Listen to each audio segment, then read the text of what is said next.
Kedua, mengenai amicus curiae. Kita tahu bahwa amicus curiae ini sejarahnya sebenarnya kan itu mulai di zaman Romawi, di abad 17, ya kan? Nah, kemudian berkembang di negara Anglo-Saxon pertama kalinya. Setelah itu berkembang ke negara-negara civil law, ya kan? Nah, penerapan dari amicus curiae ini sebenarnya tidak ada yang baku, tidak ada yang pasti. Aturannya kayak apapun kita nggak tahu. Saya melihat beberapa catatan bahwa negara Brazil umpamanya itu sudah memformalkan tentang amicus curiae. Argentina juga seperti itu. Rusia kalau saya tidak salah belum. Nah, Indonesia pun sampai sekarang belum memformalkan tentang status daripada amicus curiae ini. Tetapi di dalam praktek kelihatannya ada yang mengajukan amicus curiae ini. Sehingga pertanyaan adalah bagaimana ya? Enggak. Ada. Belum diformalkan karena hanya undang-undang yang diambil. Umpamanya undang-undang kehakiman, hukum hak asasi manusia, itu kan tafsir. Ya kan? Itu kan tafsir di mana hakim bisa menggali hukum dan sebagainya. Ya kan? Di pasal 5 umpamanya disebutkan. Dan hak asasi manusia juga disebutkan. Tapi itu kan aturan yang mengatur bahwa Mahkamah Konstitusi bisa menggali hukum yang berkembang dalam masyarakat. Tapi tidak mengenai soal amicus curiae. Tapi di Indonesia ditafsirkan adanya peluang di dalam undang-undang kehakiman tersebut dan juga di undang-undang hak asasi manusia, dianggaplah amicus curiae ini sebagai perwakilan daripada penggalian daripada nilai-nilai yang berkembang di masyarakat. Jadi tidak diatur, jadi belum diformalkan secara lengkap, masih informal. Sama dengan negara-negara lain. Nah, sehingga berkembanglah pendapat-pendapat masyarakat. Sebenarnya siapa sih yang menjadi amicus curiae ini? Dan bagaimana kedudukannya di dalam suatu perkara.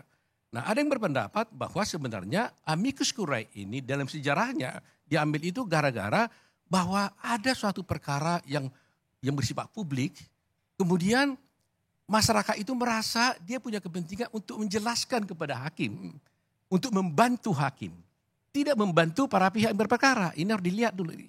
Tidak membantu pihak yang berperkara ini, tapi membantu hakim untuk memutuskan sesuatu berdasarkan hukum dan keadilan yang menurut mereka itu benar. Itulah sebabnya dia menjadi friend of the court, menjadi sahabat pengadilan. Dia bukan sahabat daripada para pihak yang berperkara, tapi sahabat daripada pengadilan. Jadi karena dia sahabat pengadilan, di mana hakim memutus suatu perkara pastikan dengan adil. Maka dia pun orang yang datang menjadi amicus curiae ini juga tidak boleh berpihak. Maka dia harus dengan adil dan penuh independensi datang ke pengadilan, memberikan masukan kepada pengadilan agar bisa mengurus perkara dengan baik.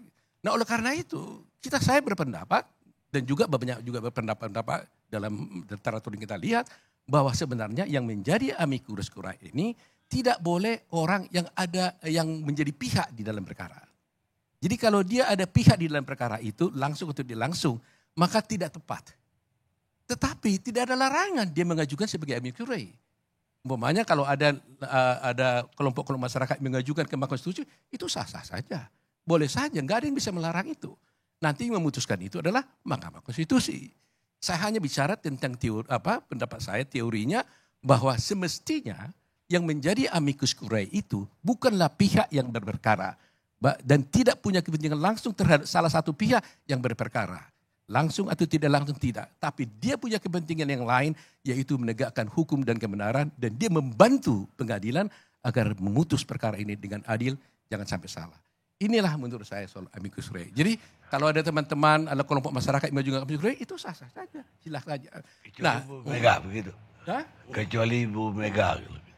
Itu haknya beliau juga ya, kan. Tapi dia boleh juga. Cuma kalau dia merasa bahwa dia adalah pihak dalam perkara, menurut saya Mahkamah Konstitusi akan mempertimbangkan apakah ini adalah merupakan pas sebagai amicus curiae atau tidak karena mungkin dia menjadi pihak di dalam satu perkara. Nah, kedua, tata caranya yang dulu di zaman dulu itu bisa amicus curiae ini hakim pengadilan yang memanggil tokoh dianggap penting untuk minta pendapat, dia panggil. Hadir di persidangan menyampaikan pendapatnya. Atau boleh juga kelompok masyarakat yang independen tadi mengajukan permohonan kepada pengadilan, mohon saya dimasukkan sebagai amicus curiae dan saya mau menjelaskan kepada pengadilan tentang pendapat hukum saya. Itu bisa terjadi. Nah sekarang itu yang dua itu kan nggak dipakai, ya kan? Sebenarnya umpamanya tadi kemarin itu Ibu Mega kalau memang pengen juga bisa juga meminta kepada Mahkamah Konstitusi, mohon saya hadir sidang untuk menjelaskan itu, bisa juga. Nah sekarang yang dipakai yang ketiga yaitu mengirim suatu affidavit, semacam surat atau legal opinion kepada Mahkamah Konstitusi. Nah sekarang sejauh mana Mahkamah Konstitusi mau terikat kepada affidavit ini atau legal opinion ini, nah itu tergantung kepada Mahkamah Konstitusi. Itu yang saya jelaskan.